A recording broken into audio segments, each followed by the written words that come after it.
Hello, I'm Pepin, and today I'm going to be reviewing SOFI Money. Now, to first get this out of the way, I'm not sponsored by SOFI, but I will be sharing my referral link. So if you find what I have to say useful, want to sign up and get a bonus, $50, I want $50 too.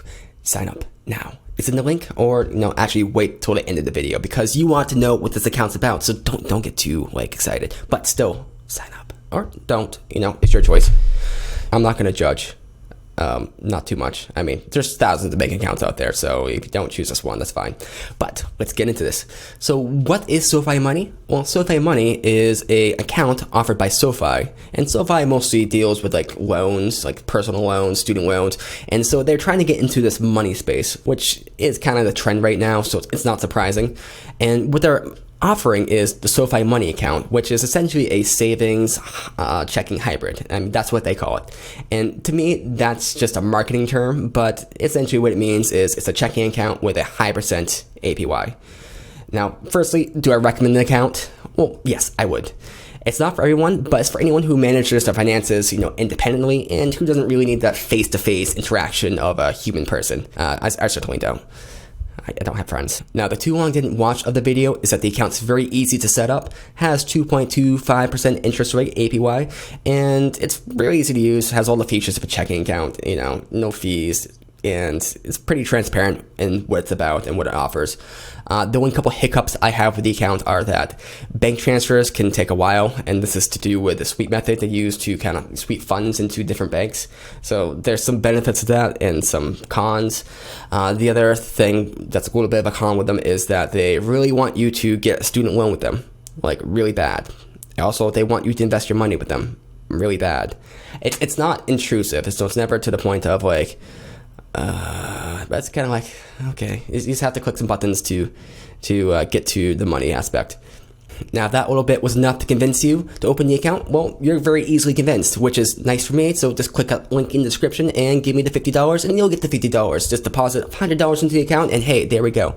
But really, I suggest you watch the rest of the video because this will be a very detailed, in-depth review and overview of the account. And you really need to know if it's right for you because finances all kind of differ on these varying levels and degrees.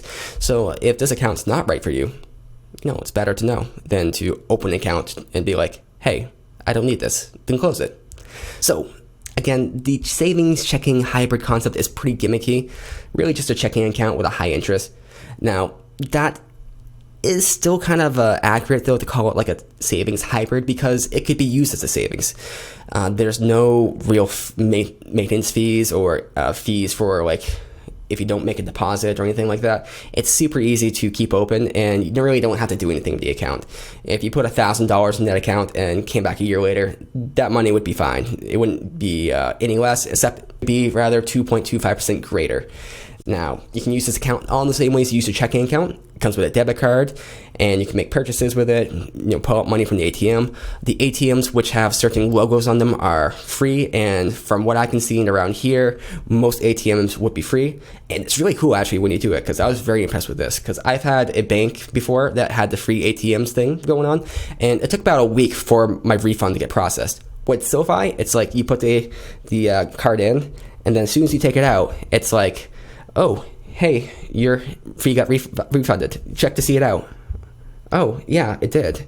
So you'll see the fee on there, but you see the fee rebate. And so the fee rebate is amazingly quick. It's almost as soon as you take the money out. And I can highly recommend that for anyone who wants the flexibility of being able to take money out anywhere. Now, beyond that, the debit card looks pretty sweet.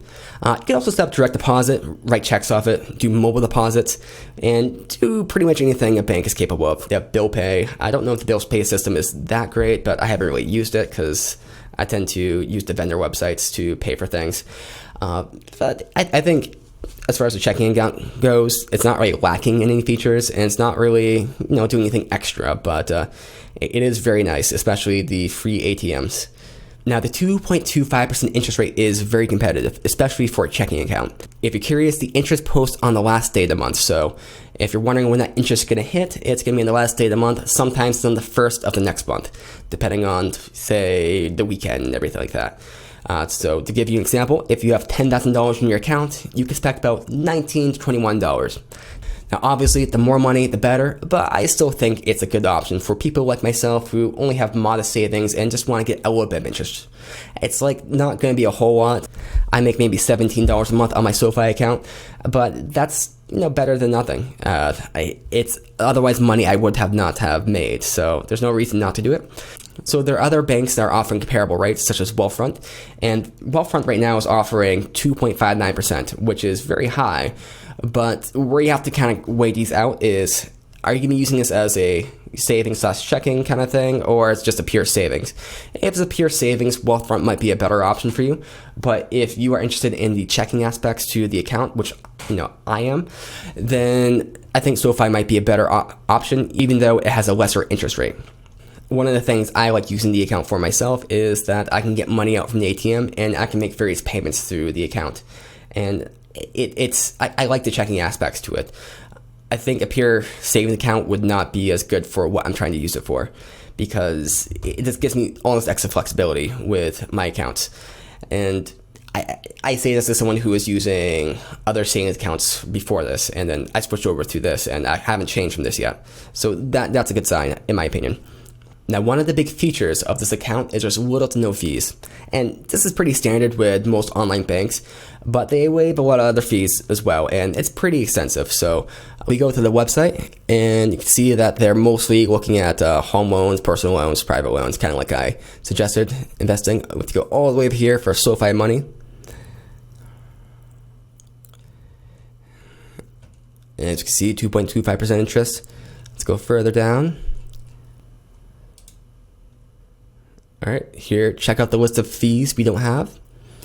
All right, so there's 0 account minimum fees. So you don't have to have any money in your account.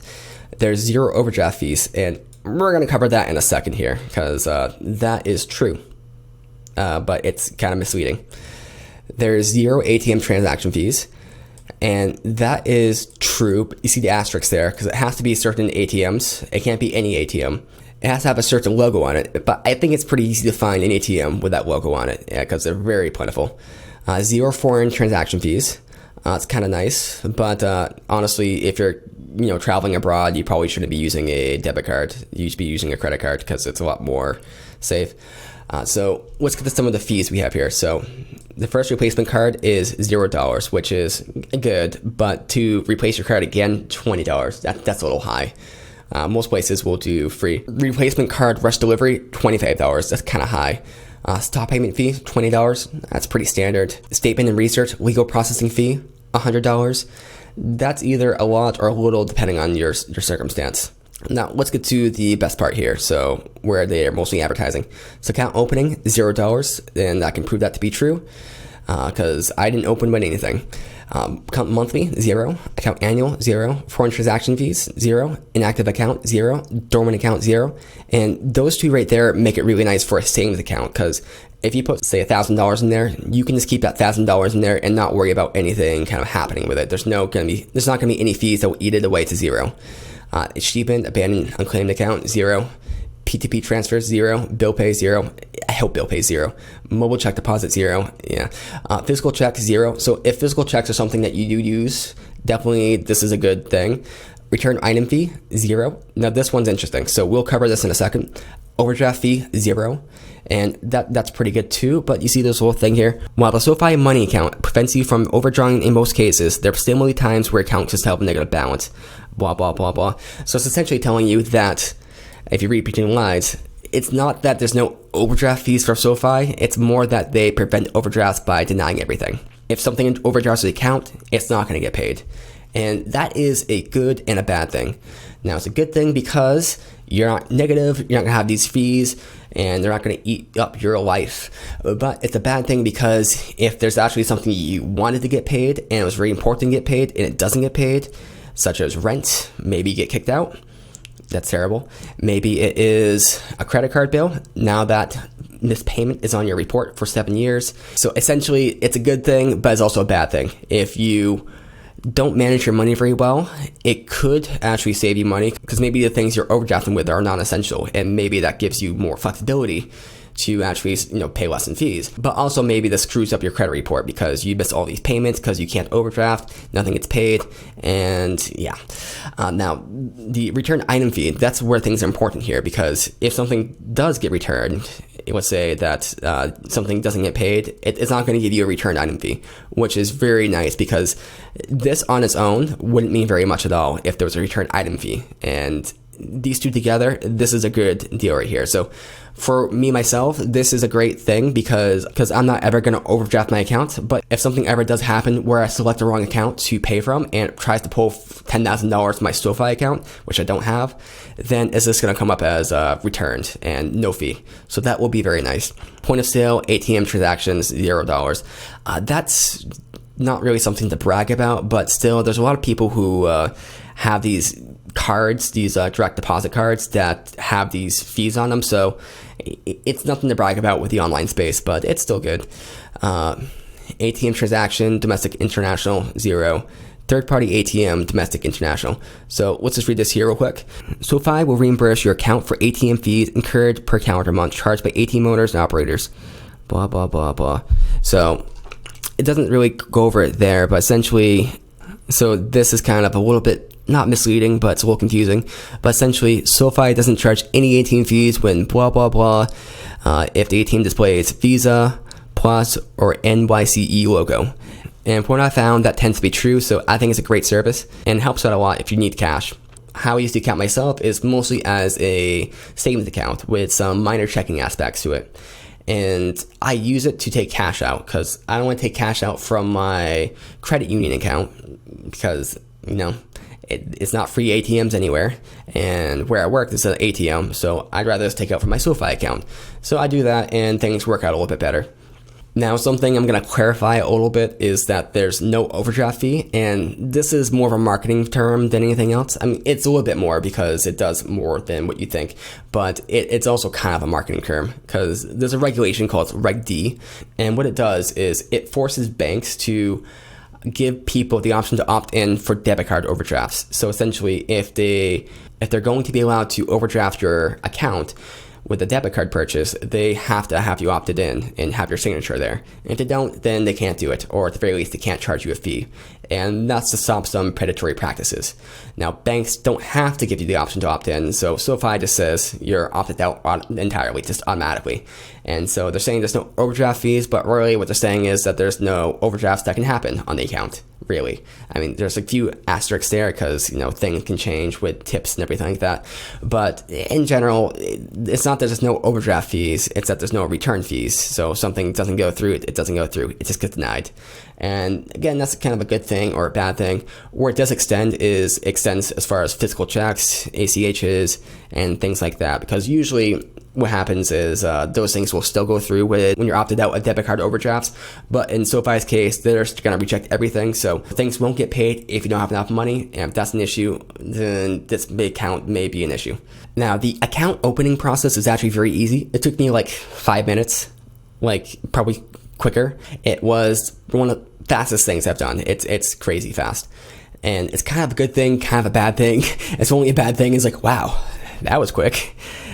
Should it be that quick? Because I feel it should take at least 10 minutes. But so again, it's a plus. I'm kind of being funny when saying it's negative, but it's kind of like your credit cards. Credit cards are things that can affect your credit. They're kind of a big deal, but they're so easy to get. The application processes are way too easy. But good thing, bad thing, it's up to your opinion. Now, we're at the elephant in the room right now, and the elephant room is transfer time. Now, SOFI for bank-to-bank transfers can take a while, and this is because they use what they call a sweeping program. So SOFI has partnerships with these banks, and when they get money in from another bank, they have to transfer it to one of their subsidiaries, or not subsidiaries, one of their partners. And so if you do a bank transfer from, let's say, your bank into the other bank, it could take up to 5 days. And it often takes a while. So be a little bit careful with that. Now, direct deposits, they'll post the day that they receive them. So, or day that receive them and they're dated for. So you're not going to get your paycheck early, but you'll still get your paycheck on time. Mobile deposits can take up to 3 business days, and other sorts of deposits, it depends what kind of they are. And just realize that if you need your money now, it's probably not a great option, at least to start with. I mean, once you get your money set up in there, it's fine. But if you're trying to do transfers from one bank to another, it's going to take a while. One thing that's interesting is that there's actually 6 different banks which accept these deposits, and it makes you eligible for up to $1.5 million in FDIC insurance. And if you don't have more than $250,000 in your bank, this doesn't really matter. But if you do have $1.5 million and you want to insure them just with one single bank, this actually might be a good kind of opportunity and kind of good ploy. Now, for me, the whole funds availability thing isn't too big of a deal. If it takes like a week for me to get the money in the other account, I'm not using this account as my main purchasing account anyway, so I'm using credit cards and everything like this. So it's not a big deal for me, but it is a little bit faster things go, the better. So I wish things were faster with this, but it kind of is what it is. It's not a big deal. I'm not losing out on anything, but I need to make this front and clear because my worry is that someone's going to open the account, switch to SoFi, and they're going to fund their account with, say, the $3,000 in their Bank of America account, and then they have their rent coming up, and now their rent doesn't get paid because it's taking that 5 days to actually transfer it over, and they didn't plan out their timing properly. So just be aware of that when you are opening the account, and if you want just put new money in there or transfer slowly, I mean, you should transfer slowly anyway when you open up a new account, but just be careful with it. Now, the website is actually very nice, very sleek, very modern. It does what you need to do, and I think it's one of the better websites I've seen. I have Android, so the Android app works pretty well. It's pretty much like the site, except a little more clustered. The layout's not bad. It's always worked. Supports fingerprint scanning. And again, it advertises you their loans and everything. But once you click the button to get into SoFi Money, it's not really an issue or anything. So I'm not want to make it too much of a point to say that they want you to get a loan, because they do. But it's nothing that's too intrusive, I don't think. Now, I have not dealt with their customer service. I try to avoid dealing with customer service, and also I don't suggest use this account as your main account, because if you have something that goes wrong, it's going to be hard to deal with. So I don't get too complex with this account. I just use it for I just use it for some deposits from my other bank and deposit some checks to it. And that's pretty much it. I will take money out from the ATM, but I don't do anything too interesting. I'm mostly trying to get the interest rate, save some money, and just doing small payments and have ATM ability. From what I've heard, their customer service isn't that great. I sent them an email about a couple things, and they responded very quick and were very nice in the email. But customer service is one of those things where it's kind of hit or miss, and they're probably outsourced. So if customer service is a big deal to you, go to a physical branch, to be honest. I mean, you're probably not going to get a good experience out of any online bank. Now, one warning that I've heard from online bank skeptics is that this model is very new, and that the interest rates and feature sets being offered are probably not stable, and they're an ongoing experiment, and they might change drastically or just be nixed out. And I think that's true, which doesn't mean it's going to fail. It's an experiment that could work, but just realize that we're in a particular setting at a particular time, and that things are always liable to change. And if you let any disclosures for any bank anywhere, it pretty much tells you that. And I don't think this is a failed experiment. I think that SoFi Money is going to be around for a while. But all I'm saying is that, just be wary with anything. Don't act like I'm saying this bank's going to be around for 10 years or that things can't, completely change. This is the 2019 review for this bank. This is not the 2050 year review for this bank. So just keeping all that in mind, things do change. Let's hope the interest rates keep going up, because they're not going to, but let's hope they go up to 20%, and then we can all become rich. So overall, I would recommend this bank for anyone who is looking for a no-fee online bank with good interest rates. I may still use physical bank or credit union for a primary checking account, just to have those issues resolved easier than over the phone, because resolving issues over the phone is tough. And if it's a case of fraud, fraud is so hard to deal with, especially over the phone. And as an added note, if this convinced you to open up the account, I'm glad I could convince you. Please use the link right here in the description, or just find it somewhere. And I will be very grateful because I put a lot of work into this. This is a bank I like, I appreciate, I enjoy. This is my honest review. If there's anything that you thought I missed, I can definitely cover it in the comment sections or maybe in a follow-up video. But until next time, you guys have a great day and try to enjoy your interest.